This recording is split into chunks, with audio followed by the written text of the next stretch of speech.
E aí, pessoal, belezinha com vocês? Fiz um convite aqui, uma pessoa muito especial veio para me ajudar nessa aula. Dá uma conferida aí. Então tá aqui a nossa convidada. Nossa convidada não é o planeta aqui, embora nós vamos falar dela, né? Nosso convidado é uma pessoa que vocês já conhecem. Fala aí, convidada, cadê você? Olá, professor Letior, tudo bem? Tudo bom? Desde já eu agradeço pelo convite. É um prazer estar aqui falando A honra com é minha. você e os nossos alunos queridos. Muito obrigado por você estar aqui colaborando com a nossa aula. É, que tem um tema sobre ciências, mas que tem tudo a ver com biologia e geografia, né? Esse tema a gente trabalha em geografia no sétimo ano, né? No sexto a gente dá uma geral, depois no sétimo ano a gente apresenta também. E Por isso é agora um prazer reforçar isso com os alunos aqui. isso nós estamos reforçando esses conhecimentos. Aqui nós temos o nosso planeta, né, Tiana? Um ser iluminado, né? Aí quando você falou planeta, né? A gente já entende isso. O que é um planeta? É um astro iluminado, porque no nosso espaço, né, nós temos os astros, que são os corpos celestes, e podem ser de dois grupos, luminosos, aqueles que têm luz própria, e iluminado, aquele que não tem luz própria. No caso, a Terra é um astro iluminado, toda luz e calor vem do Sol, né? A luz e calor vem do Sol, que é a estrela mais próxima da Terra. E nos transmite muita energia e que, por conta do jeito que a Terra está em relação ao Sol, produz uma coisa muito importante, que é a incidência luminosa, né, Tiana? Depende como e que lugar da Terra, né? Porque isso também tem muita influência, professor, com o formato da Terra. O formato, a Terra é redondo, mas a gente fala geóide porque os polos são achatados, né? Então, se a Terra fosse achatada, fosse plana, não teria essa diferença de luminosidade, da forma como os raios solares atingem. Então, Ela por ela seria ser igual aos arredondada, nossos lugares, né? ela é redonda e o meio dela é mais gordinho. Então, aqui, os raios solares atuam diretamente. Você pode ver que o homenzinho está em pezinho aqui, né? Como eu já estou circulando E aqui, né? isto, e é uma maior concentração de terra, de luz e calor do Sol nessa área, que você vê essa linha aqui, né? Que essa Que linha, está qual aí que é no o nome meio, mesmo? linha do Equador, que divide a Terra em hemisfério norte e hemisfério sul, Hemisfério tá? norte para aqui para cima não, né? Que está Ao ao norte, norte e essa aqui que é o hemisfério sul que está para o sul. ao sul, correto. Ao sul quer dizer próximo, do lado do Polo Sul, né? Exato. É, Depois a gente tem e, esse segundo carinha aqui, ó, que ele também é diferente, porque tem um detalhe, né? A luz quando chega, ao se incidir sobre um objeto, o ângulo que ele incide também denota a quantidade de energia que ele vai transferir para essa região. Então, no caso, na linha do Equador, a luz chega perpendicular, a praticamente 90 graus. E então ela consegue transferir mais calor para o planeta. Já nessa região aqui, isso já não acontece. O ângulo, pode até ver, a sombra já está um pouquinho maior, né? já de forma inclinada, né? Então já é uma redução na luminosidade e também no calor, porque junto com a luz solar vem o calor, né? Duas coisas mudam. A quantidade de luz que é recebida e depois o quanto que é absorvido, né? Então diminui a quantidade de luz e diminui a quantidade de absorção dessa energia. Correto. E aí já esse terceiro homenzinho, né, situado já na região polar, onde há um desvio dos raios solares. Os raios solares aí quase não atingem, então eles, quando atinge de forma oblíqua, né, e passa assim de raspão, vamos Ela dizer, né. bate e tem um detalhe ainda, como essa região é cheia de neve, ela reflete a luz, né? Então aqui a gente pode dizer praticamente que nas regiões dos polos não há absorção de energia solar. Se tiver gelo, se tiver água, aí é um problema. É, então isso vai já conferir para o planeta Terra três Essa outra regiões diferentes de temperatura e luminosidade que nós chamamos de zonas climáticas. Então, a região onde está o homenzinho lá em pé, ó, ela vai ser essa região que está em laranja, que nós chamamos de zona quente, intertropical ou tórrida, né?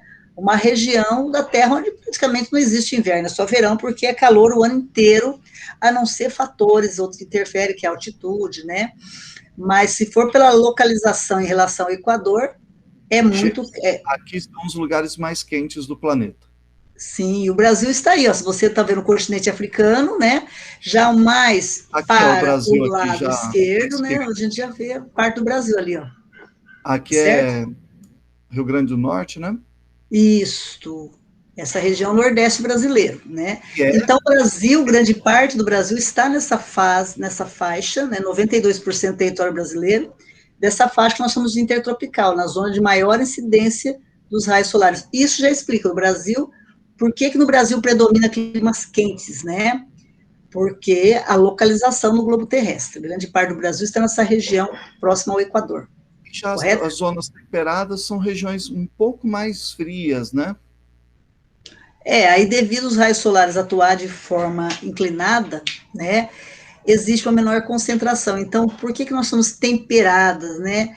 É porque as estações do ano são mais definidas. No verão, existe uma maior concentração de sol, né, devido à incidência solar, e no inverno, o inverno é mais rigoroso. Você já tem queda de neve nessas regiões temperadas, a temperatura cai mais, né? Aqui no Brasil a gente pode comparar com Curitiba, por exemplo, né, que é geralmente uma cidade fria comparando com Bauru, por exemplo.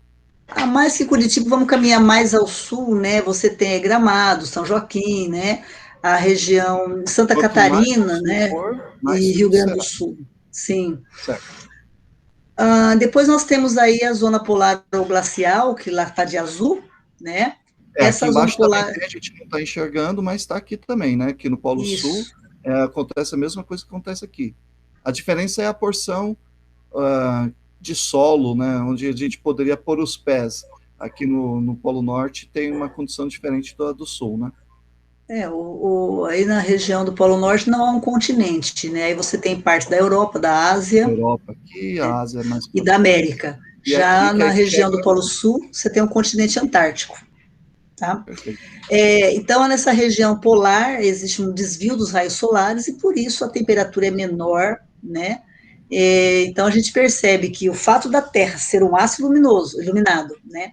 E dela ser redonda, isso confere diferentes zonas de luz e calor, e isso vai ter uma interferência muito grande no tipo de vida que nós vamos ter no planeta todo, tá? É, Por isso que nós somos isso, tão diversos. isso pensando no planeta, mas mesmo se nós tivermos um país grande e que acaba pegando um pedacinho lá do sul, uma parte aqui dos trópicos, também vai acontecer a mesma coisa, né, Tiana? Vai ter uma diversidade grande, né? Com certeza, é o caso do Brasil, que é um país continental, né? Então, aí essa imagem que você está mostrando é muito bonita, porque já mostra a diversidade de paisagem que tem no Brasil, né? Aí eu falo um pouquinho usando o conceito de geografia de paisagem, né, professor? Paisagem, de um modo bem simples, é tudo aquilo que o nosso olhar apreende, que a gente consegue enxergar no olhar. Se a gente fosse passear, fazer um passeio de avião pelo Brasil, né? De cima a gente veria essas paisagens, né? Essas bem diferentes. Então, cada formação vegetal, ela forma uma paisagem que os nossos olhos conseguem captar de uma maneira diferente, tá? Então vamos aqui para o nosso primeiro bioma, que é esse conjunto, né, de vegetação e adequado para cada região. Como o nosso país é muito grande, nós temos 6 que estão representados por cada uma dessas imagens aqui. O nosso primeiro que eu quero falar aqui, Tiana, é esse aqui, ó, bioma Amazônia. Amazônia aí, professor, localiza aí o Equador, passa o seu Equador aqui, ó, grau cursor aí. zero, Equador. Isso aí, gente, é o meio da Terra, que nós vemos aquela linha lá onde está o homenzinho em pé. Então, essa Então, região aí, também tem uma onde parte do está. hemisfério norte. Oi? Então, o Brasil tem uma partezinha dele no hemisfério norte também. Tem uma parte pequena da Amazônia. E isso dá uma diferença muito grande na questão da umidade das chuvas. Por quê? Quando é inverno no hemisfério sul, as chuvas estão aqui. E quando é inverno no hemisfério, perdão, quando é verão no hemisfério sul, nós estamos com bastante chuva. E os rios que estão aqui no hemisfério sul estão bastante cheios de água, né? Quando vai, aqui fica no inverno, a outra parte fica no verão, então Sempre ao acontece contrário, né? uma maior umidade nos rios aí, então está sempre a bacia amazônica, onde está o bioma amazônico, tá sempre, as condições de umidade são muito grandes, né? Porque aí ela está ocupada pela maior bacia hidrográfica do planeta. E Nessa imagem eu peguei, Tiana, porque numa das nossas conversas você falou que a floresta amazônica é esse tapete verde, né? E olha, é impressionante essa foto. A gente não consegue enxergar, pelo menos nessa parte aqui, uma região, uma porção de terra, né? Embora tenha uma falha ou outra, ainda assim a gente só enxerga as copas das árvores e o rio. É impressionante. na verdade, essa foto é uma foto vertical, né? Ela é tirada de cima também, né? Do avião. E a gente tem realmente a visão da vegetação e do rio. Isso é importante, essa visão, porque aí essa interação que existe entre esses dois elementos é muito grande, né? A floresta nutre o rio e o rio nutre a floresta. Se Isso permite uma diversidade de vida também muito grande. Está aqui na imagem para os alunos poderem ver. Nós iremos tratar isso, Tiana, com mais calma mais para frente. Aqui é só um geralzão sobre os biomas, né? Mas eu fico encantado de ver a Amazônia e todo o seu esplendor. É algo fantástico. Sim, a Amazônia, alguns falam assim, é o pulmão do mundo, também é a farmácia do mundo, porque aí nós temos plantas que não foram estudadas, porque tem uma boa parte da mata ainda que, graças a Deus, é impenetrável, não foi tocada pelo ser humano, então nós não conhecemos todas as espécies de plantas que tem aí, que podem, no futuro, ser a cura de muitas doenças que hoje acometem a humanidade, né? Por Que isso a poderão surgir importância do ainda. estudo, né, Tiana? Porque sempre é preciso aprender mais e reconhecer a importância dessas vegetações que nós temos aqui no nosso país, tão grande e tão diverso. A grande riqueza da Amazônia é a biodiversidade. A importância dela no clima é muito grande, né? Mas a biodiversidade é fundamental aí.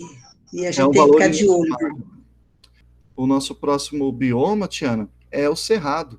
Ele ocupa uma grande porção aqui do nosso país, ó, essa parte rosa, que tem uma umidade diferente da Amazônia, embora estando muito próximo, né? Sim, aí enquanto na Amazônia chove o ano todo, é super úmido o clima e propicia o desenvolvimento de plantas grandes, de folhas largas, né? Uma mata densa. Já no Cerrado, as chuvas são distribuídas duas vezes no ano da seguinte forma: uma estação seca, que é o inverno, e o verão chuvoso. Então só tem chuva no verão. E as plantas têm que se adaptar, por isso que essas plantas têm uma capacidade grande de se adaptar a 6 meses do ano que passa sem chuva. Então, a vegetação do Cerrado é diferente da Amazônia. Vamos conferir aqui nessa próxima imagem, ó. Bem Essa diferente, imagem está né? bem nítida, né? Uma Você vê vegetação aqui, mais baixa, as árvores pequenas, arbustos, e bem espaçados entre eles, né? a gente quando analisa uma paisagem de vegetação, a gente costuma dividir em 3 plantas. Vamos pegar e dividir em 3 partes. A primeira parte vai do chão até onde está esse bioma cerrado. Né? O que a gente vê aí? A gente vê o extrato inferior aí, representado pelo tronco da árvore e a vegetação herbácea, formada por capins, né? E você não vê outro tronco de árvore perto. Significa que as árvores estão distantes uma da outra. Né? E a árvore é Está pequena. bem próxima aqui no caso da foto, né? Aí é uma só. Aí é Certo. uma só. E É aqui a no mesma. fundo uma outra, mas bem longe, né? Olha aqui, ó. E Distante. tá bem Por quê? Para aproveitar o máximo possível a umidade do ar. Então, é uma estratégia de sobrevivência já ao clima, onde tem que passar 6 meses sem chuva, né? e o Outra relevo. característica, a gente pegando aqui para cima da palavra bioma cerrado, aí vem o segundo plano da paisagem, a gente vai analisar mais o galho, né? Perceba bem, ó, o galho, ele é retorcido e tem a casca grossa. Que característica é essa de adaptação? Por que o galho é Perdeu retorcido? umidade, né? 6 meses de chuva, aí ele para de crescer na época da seca. Quando volta a chuva, ele cresce de novo. Então, ela vai crescendo de forma irregular. Né? E a casca grossa, por quê? É uma proteção natural, porque quando chega o inverno, seca tudo, e um raio ou um desavisado que joga uma bituca de cigarro, mesmo um raio pode cair, causa incêndios. O Cerrado tem muitos incêndios no inverno. E aí, Tem que ser dito isso, né? São incêndios naturais. naturais. Acontece, né? Às vezes pode ser provocado também.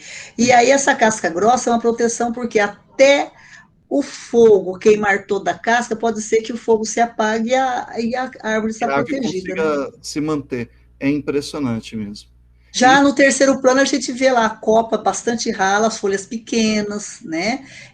Por que folha pequena? Porque a folha, ela perde muita água pela folha. Então, se for aquelas folhas grandes, ela vai perder mais água, né? então, ela Então, tem que ser aí é uma menor, ela tem que ter folha para realizar a fotossíntese, mas não pode ser muito grande, porque senão ela transpira muito. É, gente, olha, árvores evapotranspiração. também transpiram, é evapotranspiração, né, Tiana? Então, você vê como a vegetação, ela sente o ambiente, né? Então, ela sente que ela está num clima quente, mas mais seco, e ela vai desenvolvendo essa estratégia de sobrevivência, tá? E tem também os seus animais aqui, que mais para frente nós vamos tratar também. E o nosso próximo bioma é um bioma também espetacular. Aliás, tudo aqui é espetacular, né, Tiana? O Brasil é um país lindo. Olha, tem países aí que dariam tudo para ter o que o Brasil tem, né? É um dos países de maior diversidade do planeta, né? E a gente tem que aprender a conhecer, professor, valorizar. Eu vejo as pessoas só falando mal do nosso país, né? Muita gente, mas precisa conhecer essa riqueza natural e proteger, que isso é presente para poucos países. Nós somos abençoados pela natureza, né? Por Nós isso que já temos fala uma no. costa muito grande, né? É a maior costa do mundo, é a brasileira, contínua, tem que ser dito isso, né? Porque pega os Estados Unidos, por exemplo, pega até a costa leste e a oeste, né? Mas uma costa contínua é o Brasil, não tem para ninguém. Daí E o nome, né? Mata Atlântica, você também é conhecido como mata costeira. Por quê? A voltado para o costa Atlântico, né? é a parte do continente que encontra com o mar, o litoral. Então, se chama Mata Atlântica ou Mata Costeira, Ô, né? Diana, pera lá. Como está próximo do mar, será que vai ter mais disponibilidade de água? Aí também ela tem bastante rio no interior, né? Mas assim, bem inferior do que a floresta amazônica. Aí nós temos nessa região da Mata Atlântica, uma coisa muito importante, as nascentes dos grandes rios brasileiros, porque aí você tem uma região de Planalto Atlântico mais alta, né? O Rio Tietê nasce aí nessa região, É, né? aliás, o Rio Tietê vai nascer mais ou menos nesse pedaço aqui, assim, né? Isso, aí atravessa o estado de São Paulo Vem inteiro, para é um cá rio que e vai sai para o por esse interior, rio que divide São Paulo com Mato Grosso do Sul. se joga no Rio Paraná aí, né, se lança no Rio Paraná, que vai levar suas águas até o Rio Paraguai, e aí, então, tem, mas é menor quantidade de água do que na Amazônia, lógico, né, mas Vai isso, então, produzir uma assim, floresta grande. oi? Vai produzir uma floresta grande. Não vai ser igual o Cerrado, por exemplo.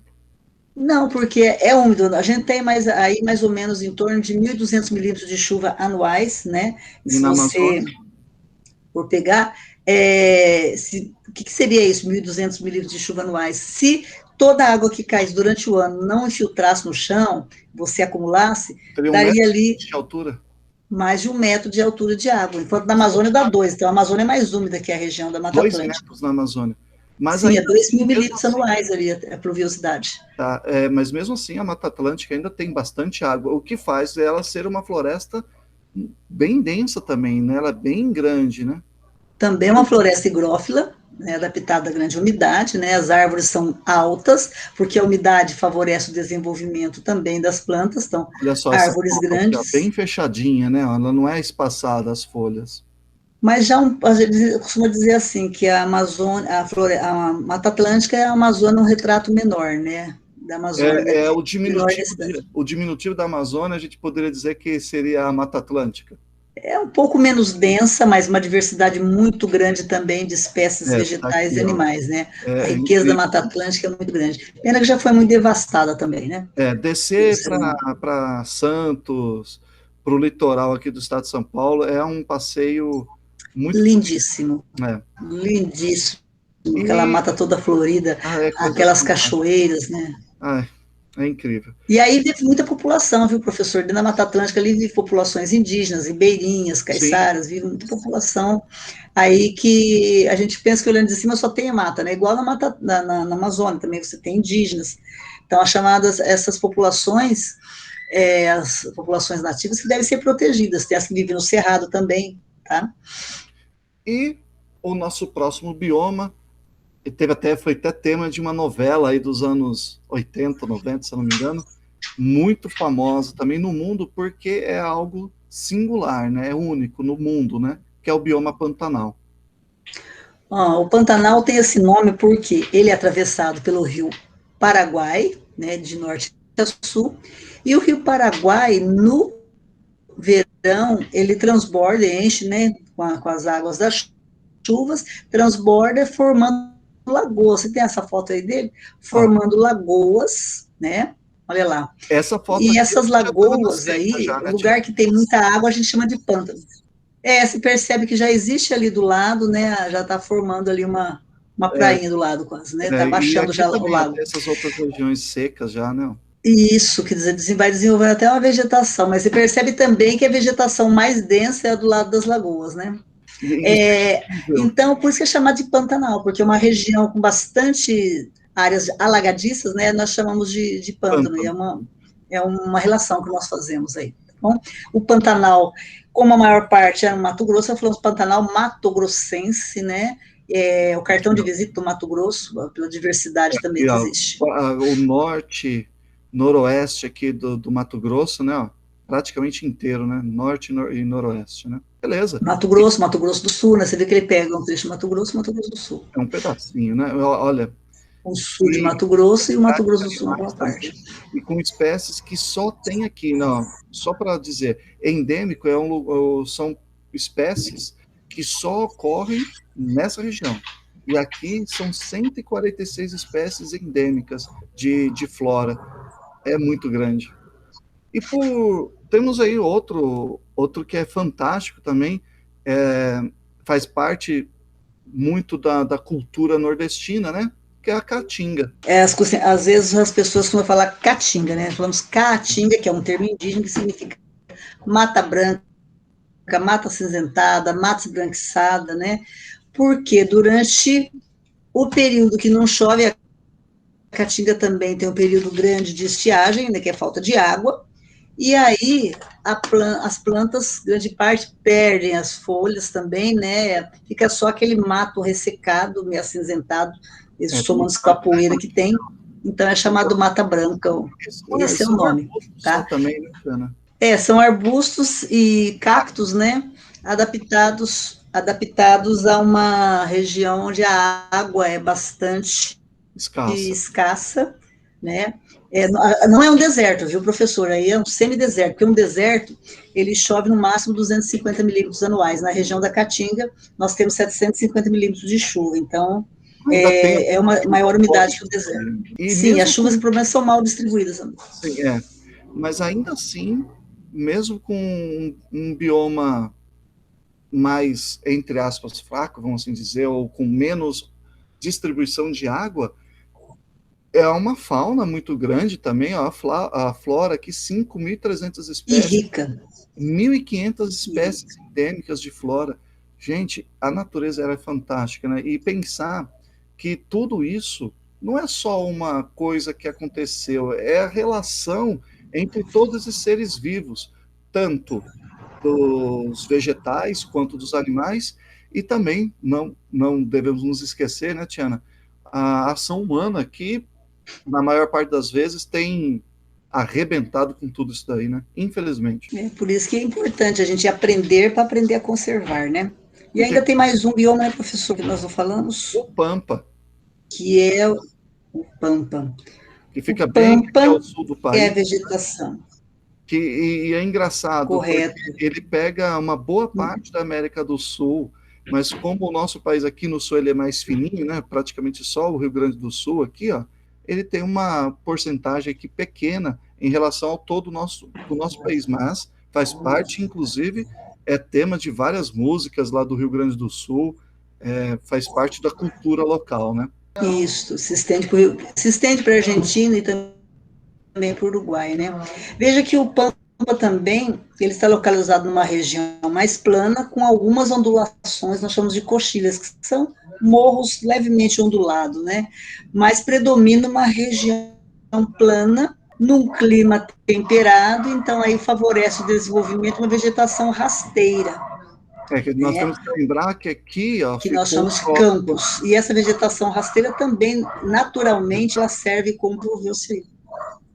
porque o trópico de Capricórnio ficou aqui. Isso, está subtrópico, né, Tá bem de ao sul, Capricórnio. mas Está numa também região, temperada sul, subtropical. É aquela região onde recebe os raios solares de forma inclinada, de né? forma mais inclinada. Então, E os também pampas. com os seres vivos aqui, que são dessa região, todas elas têm a sua importância, né, Tiana? São regiões importantíssimas, porque a vida dos animais e a nossa vida está diretamente ligada ao, ao local onde nós estamos inseridos, né? Se pegar os nordestinos, eles usam aquelas roupas de couro, né, para a hora que estão andando lá no cavalo ou no burro, para atravessar toda aquela mata acinzentada, que é para não se arranhar com aqueles galhos secos, por exemplo. Já lá no sul, o povo do sul, eles usam aquelas roupas mais grossas para suportar o inverno, que é mais rigoroso do que no resto do país. Então, nossa vida, né, quando nós falamos em cadeia alimentar, que os alunos já devem ter estudado, né, a nossa vida é muito ligada e dependente da vida animal e vegetal, né, que é relacionada à vida vegetal, que é a base da cadeia alimentar, né, está relacionada às condições de luminosidade e à Terra no universo. Veja como existe uma ligação muito grande em tudo, né, o que nós estudamos. É preciso ter essa visão das coisas, tá? A Terra, recebendo a sua energia, a luz do Sol, ela faz desenvolver diferentes formas de vida em diferentes lugares, né? E aí desenvolve alguns animais. O homem precisa dos animais e das plantas para sobreviver, também da luz solar, tá? Professor, espero que eu tenha contribuído com a sua aula. Claro que contribuiu. Sempre um prazer poder fazer esse trabalho com você, viu, Tiana? Muito obrigado. Muito obrigado pelo convite. Até mais. Tchau, tchau. Um beijo. Coração da turma aí. Até logo. Valeu.